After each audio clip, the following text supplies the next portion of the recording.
welcome back to another episode of the... Oh, no. We're not going to do the wonder and blunder anymore. We're just going to go into some random topics since the Premier League season is almost over. So it's also done for the wonder and blunder. Let's shoot right in.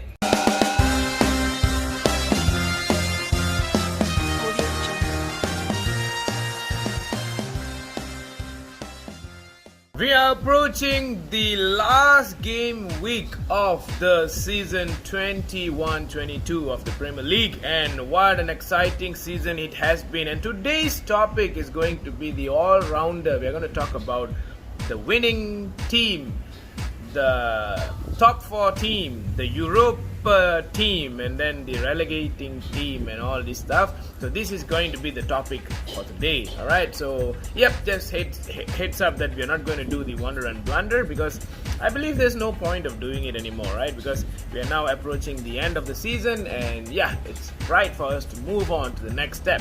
Well, let's start off with the first one, the title race between Manchester City and Liverpool. The title race, I believe at the start of the season, we were thinking it will be a 3-horse race together with Chelsea.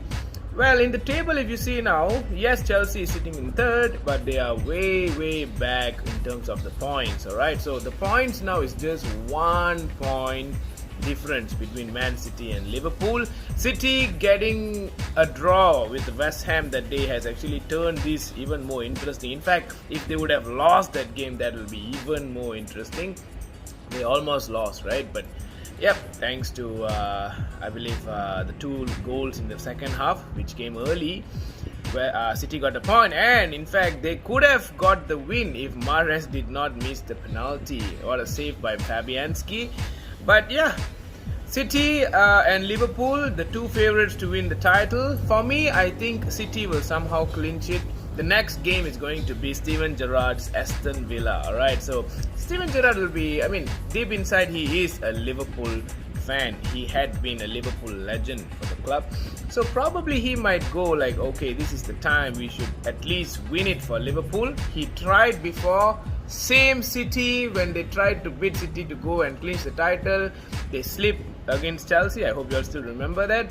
So I definitely think that Steven Gerrard will try his best to break down this City, but as I can say, City is playing in Etihad, so it's very hard for Aston Villa to go there and break them.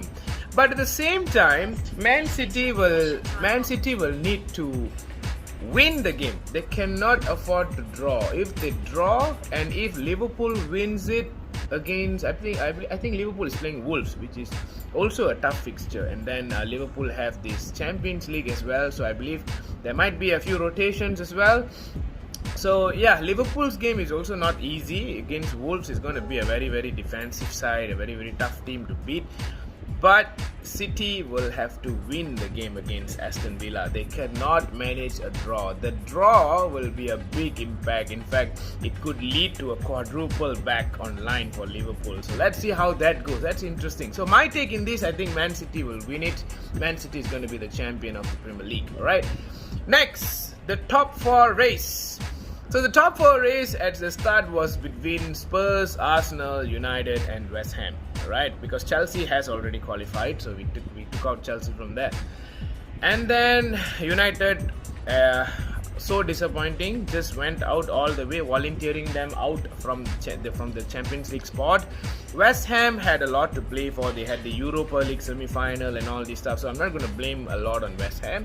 Let's take a look in Spurs and Arsenal. Alright, these 2 teams are just battling it in North London, like trying their best to see which is better than the other. But I believe both are worse in both terms. As Manchester United is the same.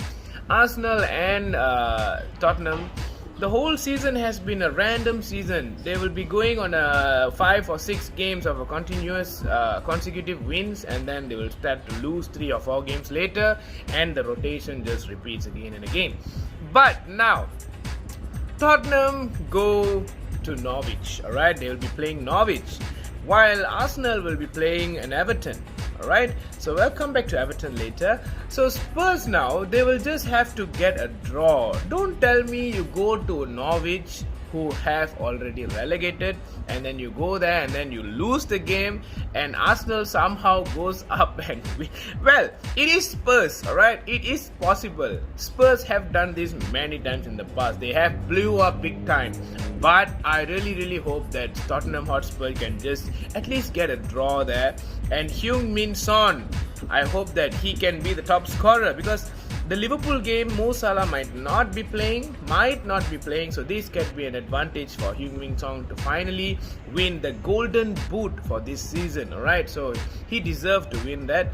So I'm rooting for Tottenham Hotspur to at least get a point and make it to the Champions League.